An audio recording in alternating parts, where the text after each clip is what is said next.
Hi, you've reached the voicemail of Hannah Brett with Connect Call. Just leave a message and I'll get back to you as soon as I can. Thanks. 1 for more options. Hi, Hannah. We met about a month ago. You came to my practice to do an in-service on some of the programs you were working with and working with young adults. And we got on the subject of gender-specific treatment, especially treatment just for women and women of all ages, and how it can really be so impactful, especially for women who have... Well, I have a young woman right now who's tried all different types of treatment, and she would benefit going to an all-women's program where they can... It was really more trauma-focused and geared to the needs. Anyway, I feel that if you could get back to me and just kind of steer me in the right direction of kind of what kind of questions and what are the things we should be looking at when we're looking at all women's treatment and aftercare, that would be great. Hi, this is Hannah Brett with another episode of Connect Call, where I often say I do not have a clinical background, but I do have a PhD for picking up the phone for families in crisis for over 20 years. And 2 of those amazing providers I'm very lucky to have on this show today. And I need to just say this before I introduce Becky and Katy, who I love and adore very much, for this episode that we're about to do on gender-specific treatment, which is for women's treatment and why it's so important. If I haven't stressed in the 3 months that I've been doing this podcast, every guest that I've introduced that I really adore, I apologize. These are very important people to me. They're very special people. Often, as a friend of mine once referred to as angels in human suits, because they not only are the helping people, but they're truly doing the good work and are ethical about doing it. So with that, let's introduce my first guest, Becky Gatdula, who is the founder and CEO of Rising Roads Treatment for Women in Orange County, California. We also have Katy Eyer, who is the co-founder of Rewrite Recovery in Los Angeles, California, which is women's extended care. Becky has been sober since she's been 16 years old. And with over 2 decades of working in the helping industry, her deep devotion and loyalty to this community inspired her to find Rising Roads Recovery Services for Women. Rising Roads Recovery has become a benchmark in the gender-specific treatment world, a place where women can address their issues, take positive steps forward to build happy and meaningful lives.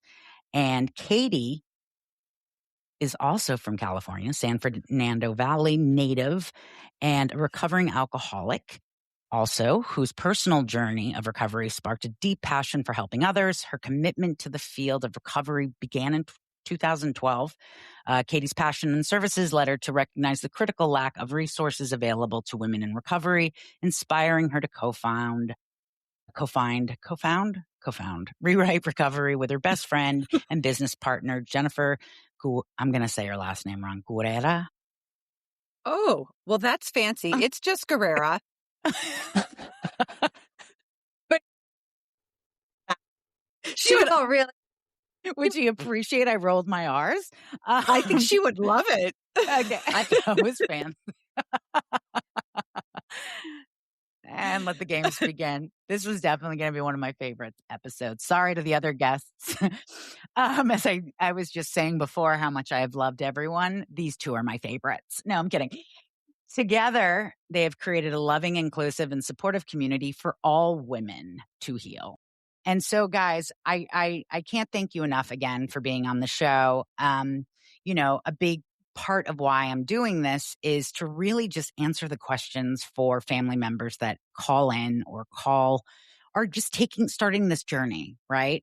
And just for those listeners out there and viewers, typically what I find in the helping industry, treatment industry for mental health and substance use disorders, addiction, all of the above, is you will have two types of people. One is someone like us who has found our own journey, right, with mental health and addiction and getting sober and working on ourselves in that way.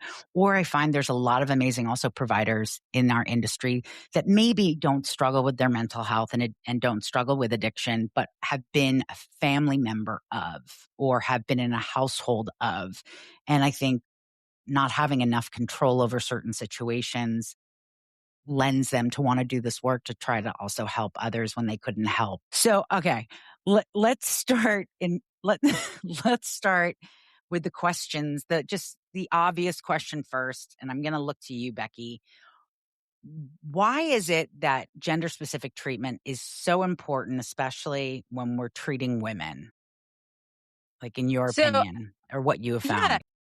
So, in my opinion, and what I found is that that's kind of multifaceted, right? So, Mhm. when we're dealing with treatment, we're dealing with kind of a subsect of the community that is essentially dealing with things that are already inherent as well as like what they're dealing with. So, if for example, being a woman in 2026 is traumatizing.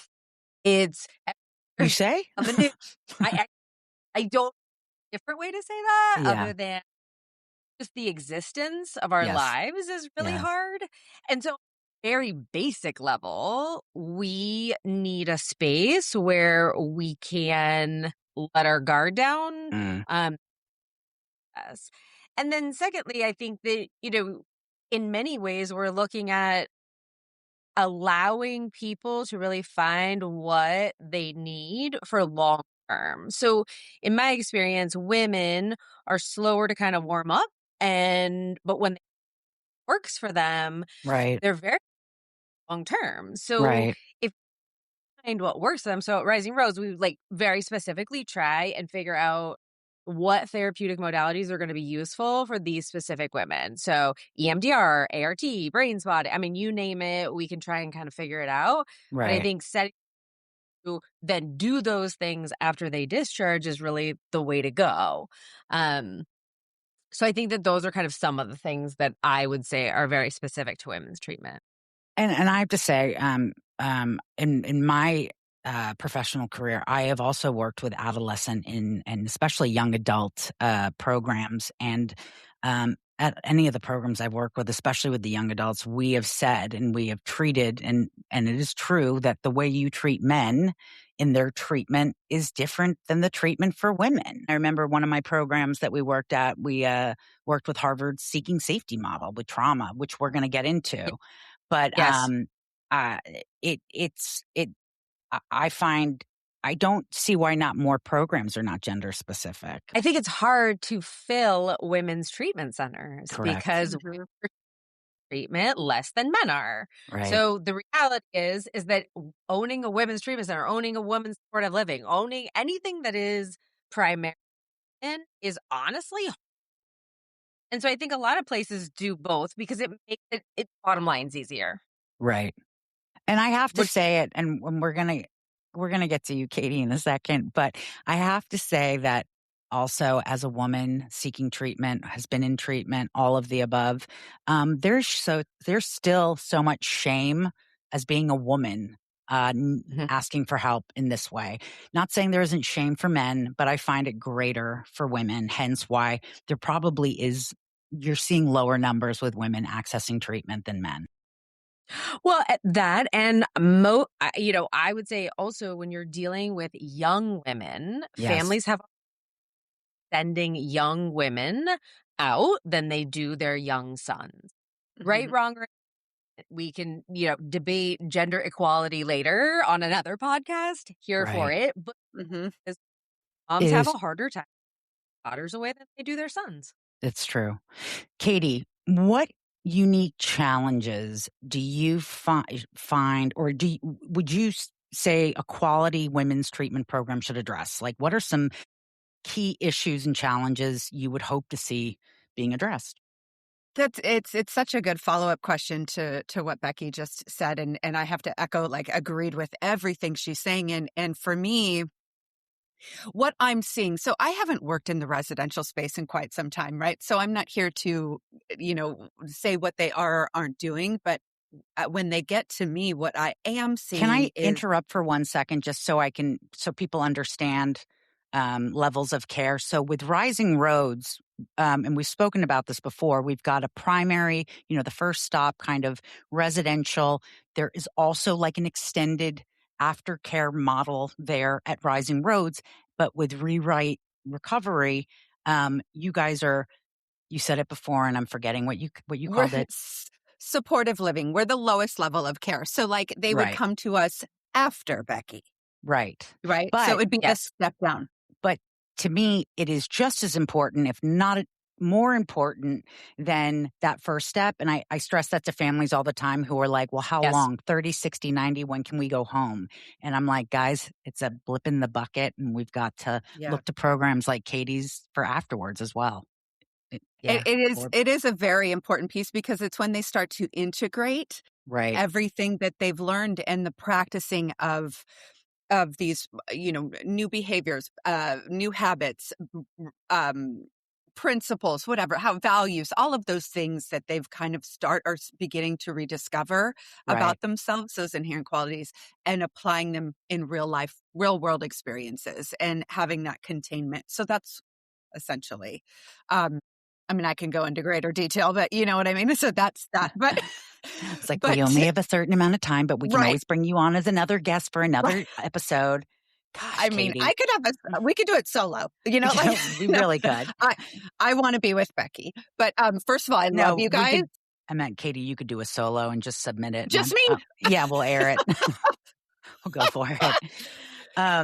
Yeah, but just to come back, what unique challenges would you like to see a quality women's treatment program?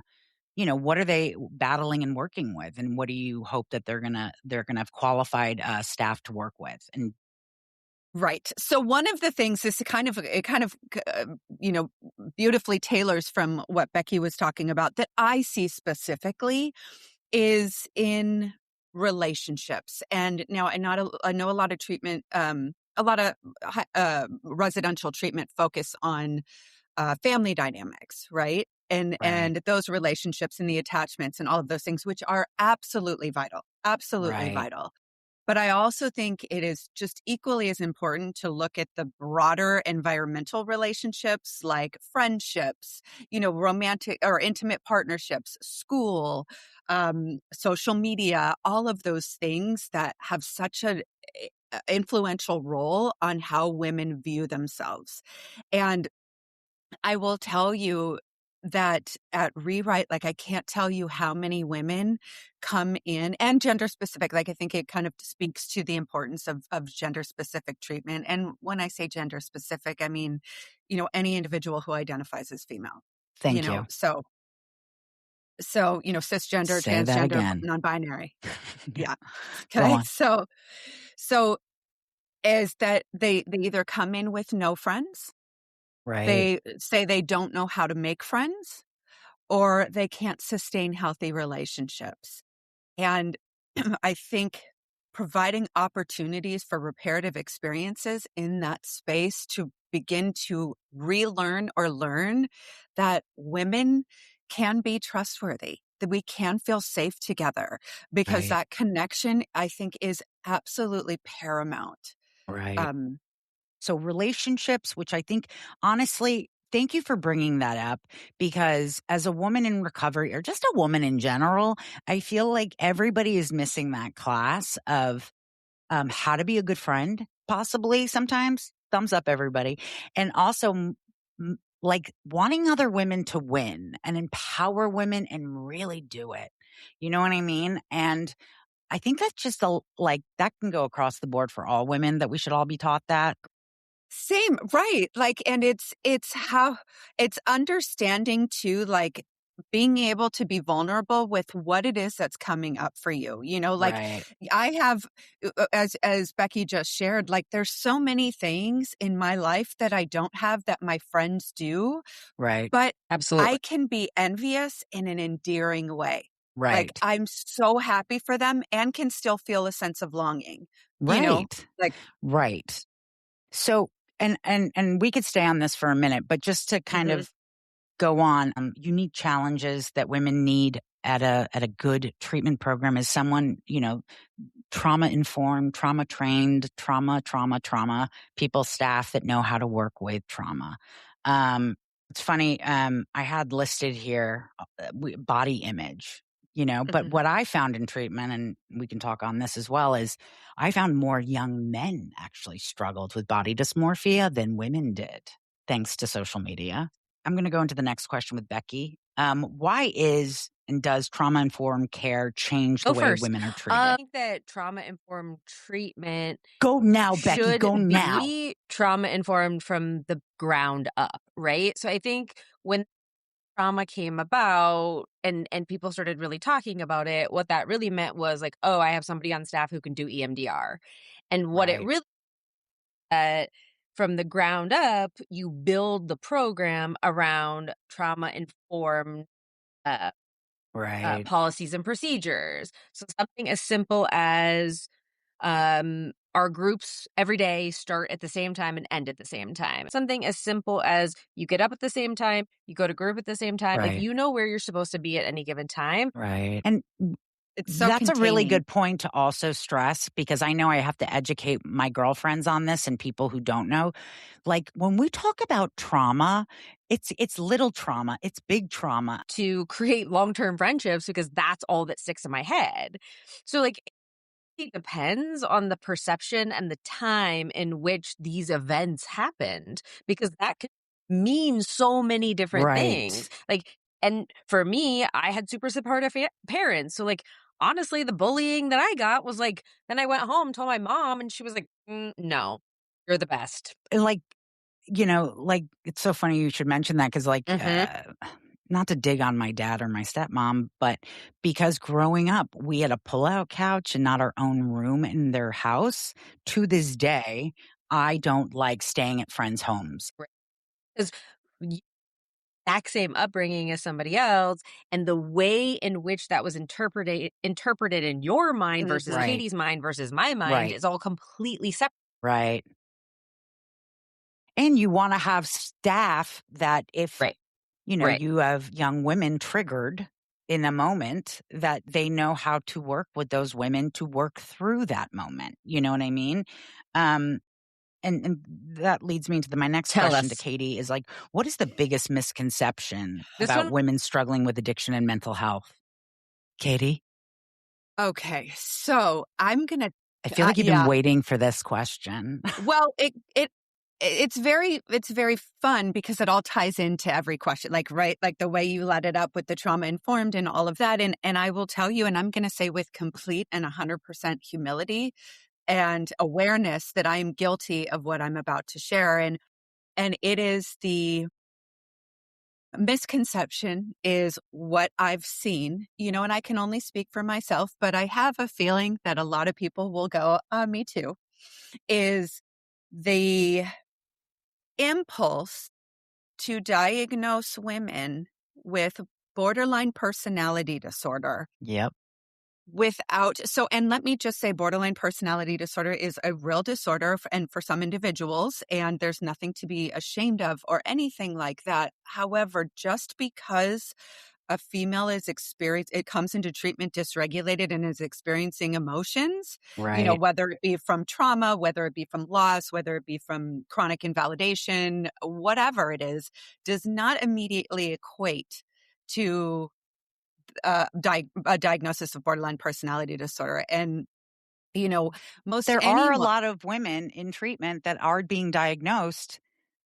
I mean, not a lot, but I have seen women diagnosed with borderline personality disorder who rightfully should be diagnosed. And that's, another But topic. that's what I'm saying.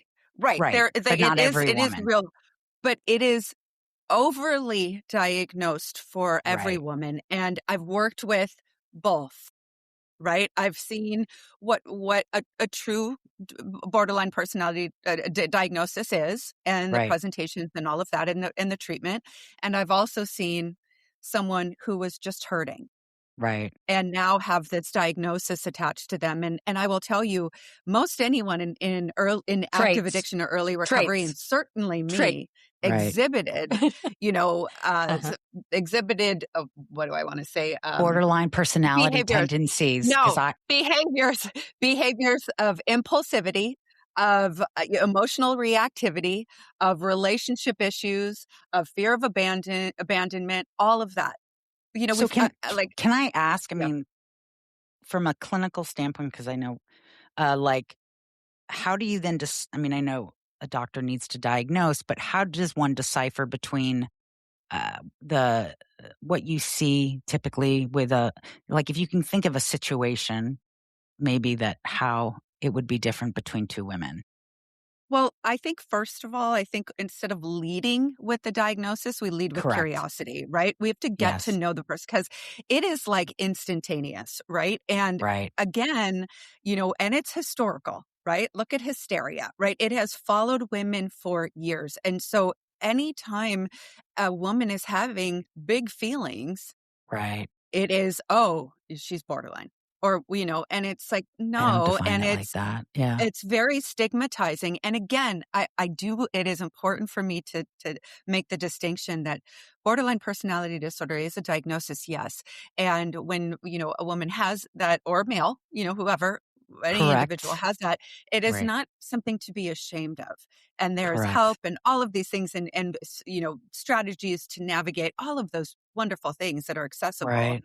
Right. However, when it's overused, much like how people will say, "Oh, I'm depressed," right? Like Right. a clinical diagnosis of depression has lost its weight because we throw Right. it around all the time. It's just a Right. common word now, and Right.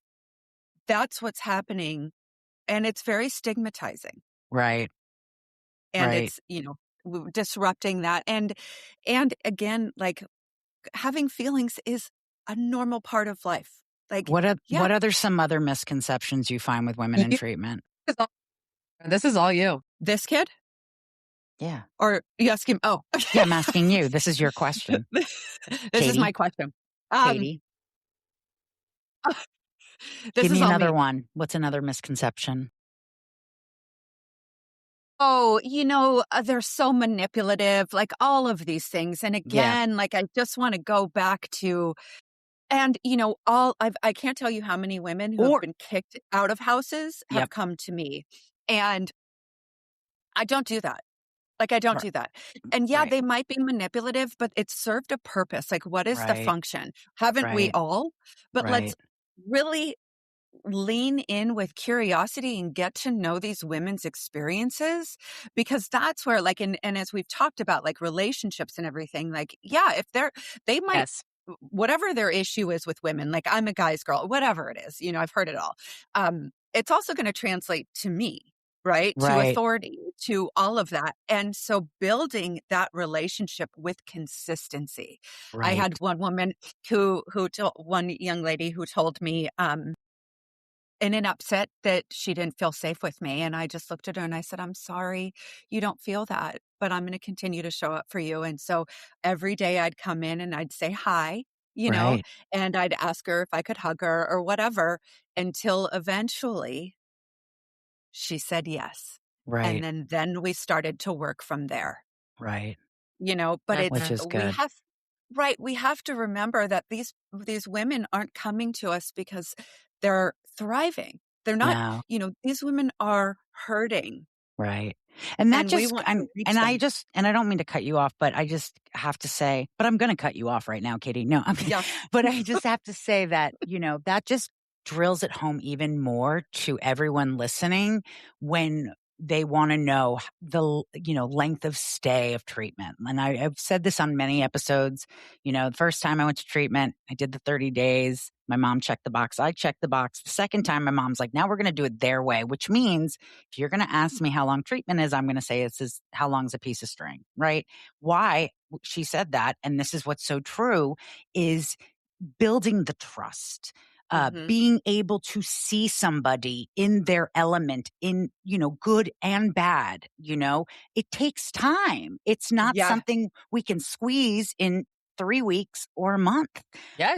and so it does take time. And I think also, can I just add to the misconceptions of women's treatment just quickly as someone who was, you know, I will say this, I know I've seen it is women like men are, if they are, let's say, like putting down the substances or whatever they're using to self-medicate while they're in treatment or being put down, a lot of times we're seeing a lot of love addiction, and that, and parents automatically think, oh, if my daughter's in a female treatment program, no relationships are going to go down. And I'm here to say that sometimes that happens, They absolutely do.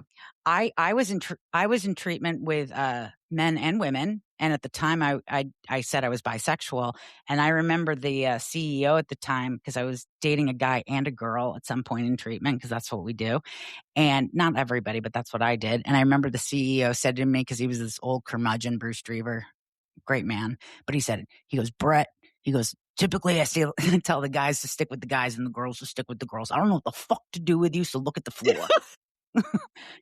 Yeah. And it was true. But I'm just saying, there's a lot of, I think that's a misconception as well, that, it is. And so we're just teaching them how to have healthy relationships in general, Well, it is. And it's not to take away that part, right? This is, if that, when they're ready, obviously we have to look at each client where they're at, but when they're ready, it's also a really good opportunity to have the support to really work on balance. And again, with, women needing we need friends. We need female friends. There's such this, it's social media, it's social construct. You need a man to care for you, to get right. You need to get married, all of this stuff. And it's okay, well, everybody, let's pump the brakes first. And some of it is developmentally normative, of course.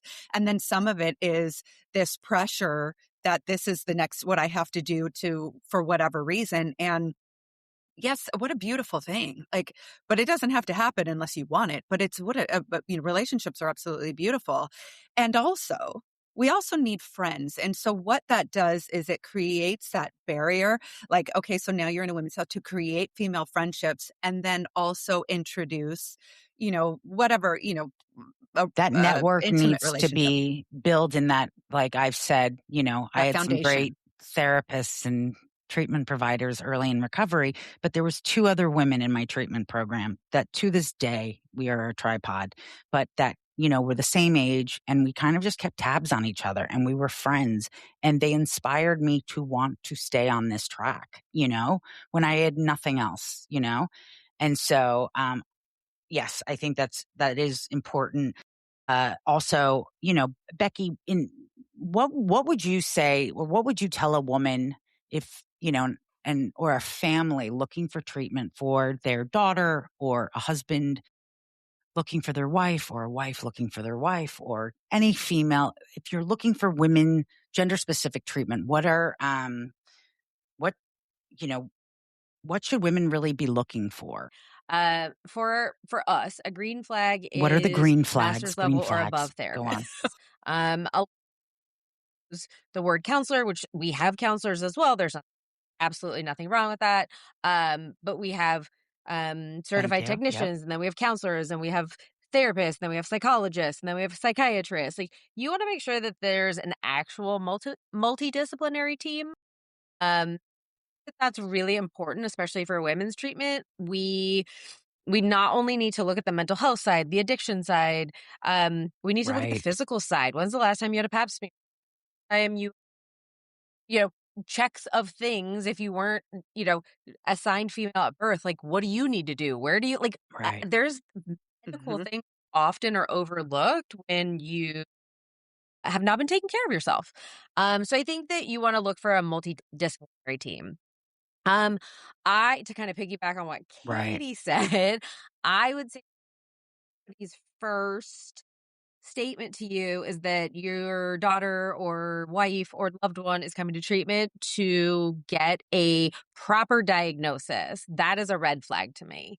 A green flag would be, I would like to get to know your daughter. I would like to get to know like to see what's going to work for them long term. I would like to see what she thinks she needs. I would like to know what the family thinks she needs. Katy said it best when she was like, I want to lead with curiosity. If this is not a diagnostic situation in the first 30, 60, 90 days, let's give it a minute. If there are not family update calls, if there's not family therapy calls, if there's no family program, that would be a red flag to me. One thing if I can, I just want to add on to Becky. Becky's question is that treatment is one size fits all. And treatment centers who are not equipped or not their model is not for a certain what the parents are looking for. Hearing that, this is maybe not, our model isn't really Absolutely. set up to Absolutely. support your daughter. We recommend, here are some referrals. That to me also, that's a green flag. But are you at the program? Like, do you actually know anyone at the program? Like for us, we're a treatment center. If you call me and say, this is what, A, B, and C. I mean, Katy and I have spoken on numerous occasions. Hannah and I have spoken on numerous occasions where I'm like, no, that isn't a good fit right now. Right. So I want to talk to Katy before I wrap up with my favorite question. But and this is I think is very important. Really, Can't wait. how does this is such a big question for you, Katy, because it's never ending. It's how does recovery continue? And when I say recovery, everyone listening, viewing, I'm talking about one's mental health, whether they're self-medicating with substances, whether it's eating, whether you know what it is, because untreated mental health is all that we are talking about with addiction and everything like that. So what I mean by recovery is how does one's recovery and healing continue after residential treatment? And how long does it, you never graduate, right? Yes. Never graduate. No, there is no graduation, but that's an easy one for me. Well, they transition over to Rewrite Recovery, obviously. Exactly. Everyone does. That's what happens after residential treatment. But no, and again, like this, first of all, these questions are so beautifully woven to connect. And because, Thank you. Recovery, like residential treatment is invaluable, right? It's invaluable. And there is no, as just to kind of go back to what you said about timelines. Like we don't want to put a timeline on our wellness, and Right. and at my level of care, I can tell you that people can white knuckle it for 30 days. That's just acclimating, and we don't really see. True that you said that. I quoted the movie 28 Days for those 28 days with Sandra Bullock. I had just seen it before I went in. Go on. Sorry. We don't really see the real stuff come out until between 60 and 90. But what is so, again, vital, it's crucial, right, is we don't recover in isolation. We recover in connection and relationships. Yes. And building that foundation, whether it's, in friendships, and building purpose, accountability, support, connection, all of those pieces, those are what are going to support building self-esteem, building self-worth. Like I think all women have those, of inner strength, self-worth, and resilience. We're just there to help them rediscover it. Right. And that happens through connection, through purpose, through accountability, all of those things. And so continuing the trajectory, right? Because you get out of residential is really containing, right? Yes. Life is filled with stressors. Life is in session.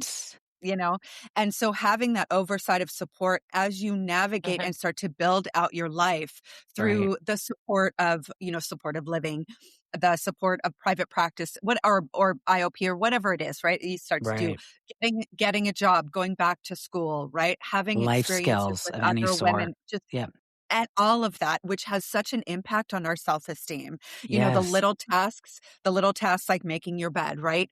Build up the courage to take on the next task, and then, and the next task. And we don't do this alone.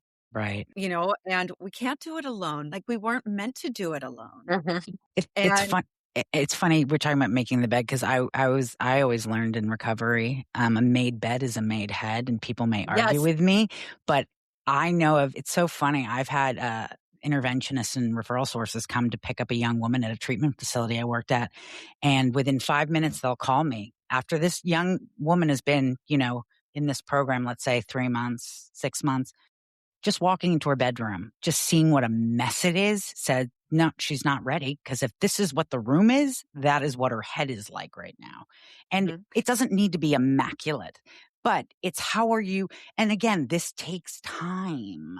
And I feel that if you're able to, and for those listeners and viewers out there who are not able to utilize, extended care or sober living, or even go to residential treatment at times, it's just this commitment that you will Yeah. find a way with, wrapping around meetings and online support and anything, and stay diligent with it, because it is so true. A lot of times, and I've always said, with all respect to residential treatment, staying good in residential or showing up good, it's, at least for the first 30 days, that's not so difficult. It's just when No. you leave, I remember the first thing when I didn't go into extended or listen to clinical recommendations. By the way, that's very important. You'll hear that on every episode. And if I haven't said it yet, I'm going to say it. If you or a loved one are in treatment, it's really simple, guys. We don't need to overcomplicate it.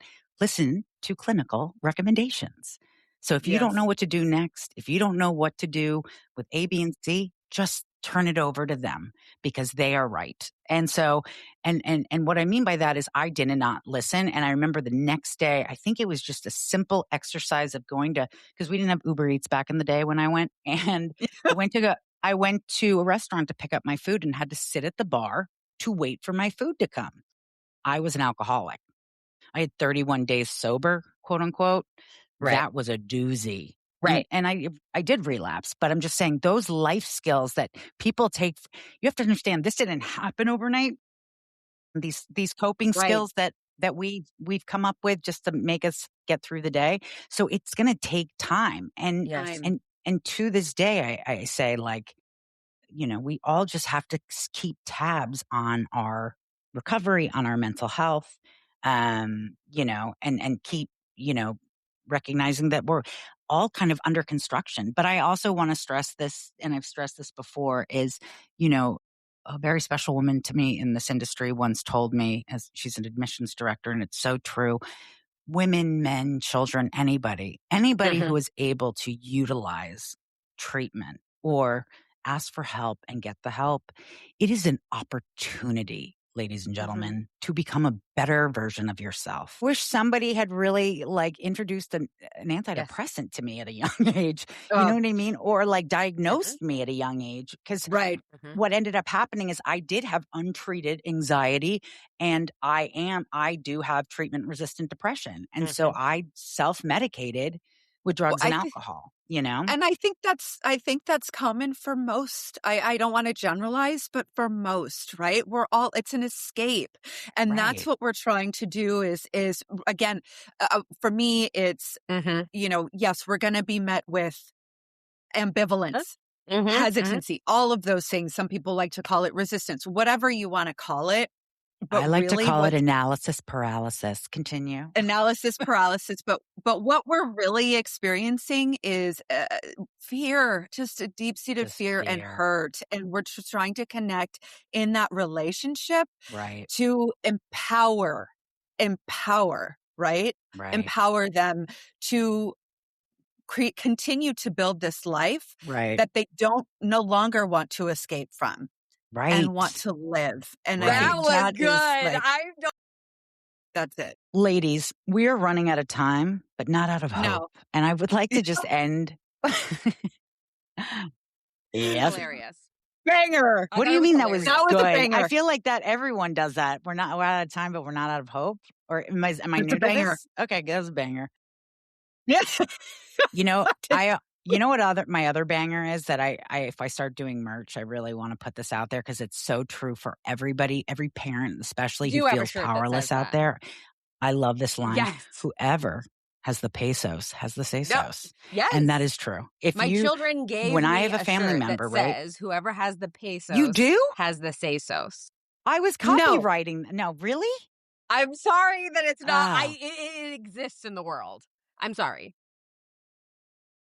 So basically, I've ruined your life. I have no AirPods. There goes my quote. Those of you who are listening, Becky doesn't have. All right, let's just go to the last question then. The question that I like. What a downer. Having worst night ever. No, yes. So forgot to tell everybody. I'm tuning in from the UK, hence why I have the UK telephone. I want them to know, and what I really want them to hear is that the feelings of their experience is not different than other mothers' feelings. Their experiences may be different, but every mother feels out of control when their kid is not doing well in whatever that means. And so oftentimes mothers feel very isolated when their kids are struggling. And kids could be an 18-year-old or a 35-year-old or unfortunately a Right. 50-year-old, right? But you feel there is that connection with how Right. intense the feeling is when it's your mother. And so what I want them to Right. know is that that is Right. not just them, that everybody's feeling this really intensely, and that is kind of the whole Right. purpose, is to kind of figure out how to tolerate the intensity of all these feelings and figure out where we need to go. Right. Right. No. Right. And you can love the shit out of these kids of yours, but you can't mom your way through any of it. You know what I mean? Unfortunately, there's no momism that will help with mental health and addiction. Katy, what are some parting words you want someone to hear? So, Okay. going back to your beautiful transition into this space right now, this last question, I would say it's hope, and saying that, reminding them that recovery is possible and we see it every day. Right. And, to echo what Becky said about the intensity of their feelings, Right. and normalize that, and also, really kind of support them in getting their own support, because they're just as deserving as their child. And that we are committed and dedicated to doing the best we can in supporting of their loved one. And we're here for them as well, And ideally, I mean, this never really happens, although we want it to happen. It does happen sometimes. I often say to families, please don't plan in crisis. Try to inform, like I have so many families who will call in crisis, which is fine, and we can figure that out. But typically, if you feel like this is looming, you know what I mean? Or you think this could be an option, start calling now. Start looking at options now, so you're not rushed. This is a major decision and process, an investment in a loved one.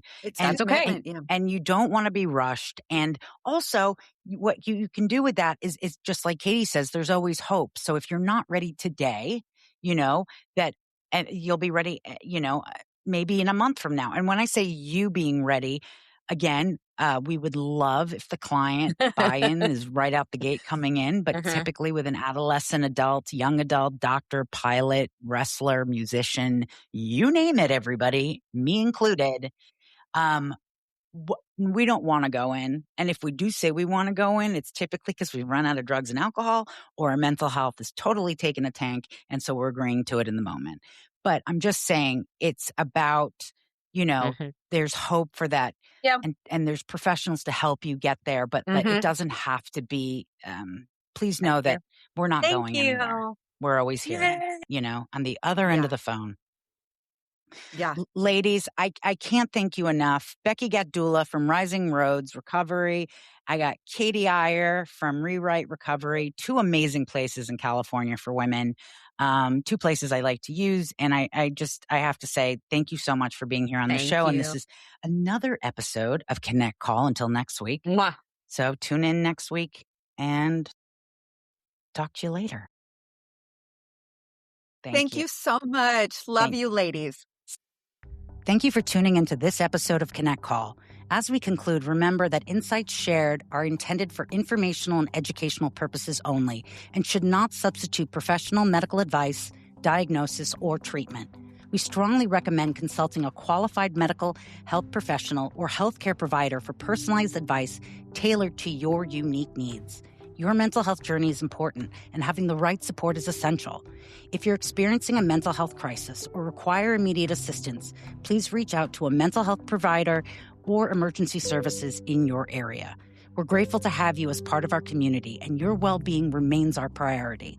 So follow us on social media to stay connected, and be sure to catch one of our episodes on our YouTube channel. We're here to support you every step of the way.